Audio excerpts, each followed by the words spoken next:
Headlines in India are celebrating the nomination of Kamala Harris, the blooming of a Kamal or lotus, they declare. It's being seen as the breaking of a glass ceiling, the first step, some say, towards an Indian American making it to the White House, to the highest level of the American government. But is the cheering a bit premature?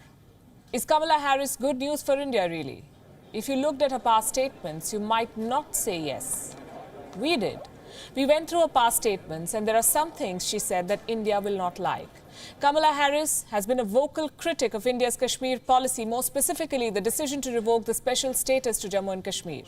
Last year, Harris was running her own campaign for the Democratic nomination. On 2 occasions, she was asked about India's Kashmir decision, and on both occasions, she backed the demand for intervention. In September last year, Harris issued this message to India. Reminding people that they are not alone and that we are all watching. Because so often when we see human rights abuses, whether they be in this country or around the world, the abuser will convince those that they abuse that nobody cares and that nobody's watching and that nobody's paying attention, which is a tool of an abuser. And so that is part of what I would say. We are watching. Harris made the same statement in October. She said, "We have to remind Kashmiris that they're not alone in the world." That statement was reported prominently in Pakistani media. There's more. When India passed the Citizenship Amendment Act, the CAA, some American lawmakers went into an overdrive. 5 Indian American lawmakers, all of them Democrats, spoke out against the CAA. Raja Krishnamurthy, Pramila Jayapal, Ro Khanna, Amy Bera, and of course Kamala Harris. Out of these 5, Pramila Jayapal pushed a resolution in December. It urged India to end the restrictions in Jammu and Kashmir. External Affairs Minister S. Jaishankar refused to meet Jayapal during his visit to the US. He termed her understanding of the situation as quote-unquote unfair. Harris jumped in support of Jayapal. And here is what irked India. This was a clear case of selective outrage.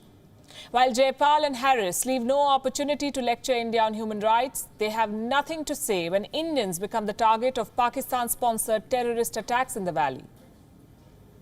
They push no resolutions when Hindus are forced to convert in Pakistan, and they haven't criticized China, even after Chinese soldiers led a brutal and unprovoked assault on Indian soldiers at the border in Ladakh. What does all of this tell us?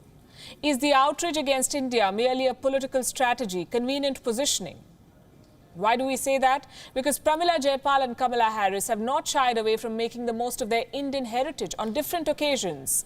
Jayapal has brought up the point about how she was an Indian citizen until the age of 35. Harris, the politician, is flaunting her Indian roots too. After the announcement today, Maya Harris, the sister of Kamala, put out this video. It features their mother, Shamala Harris. She immigrated from Chennai to the US. The Post says, and I'm quoting, "You can't know who Harris is without knowing who our mother is. Know our mother and sisters are smiling today." It's a touching message, one that has won praises from Indian Americans. So here's what it is. Kamala Harris is an American politician hoping to win Indian American votes, and there are a lot of those votes. There are 10 million Indian origin voters in the US. That's 5% of the voting population. It's a big vote bank.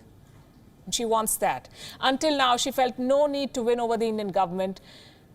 What she says going forward about India and about Kashmir will be worth watching.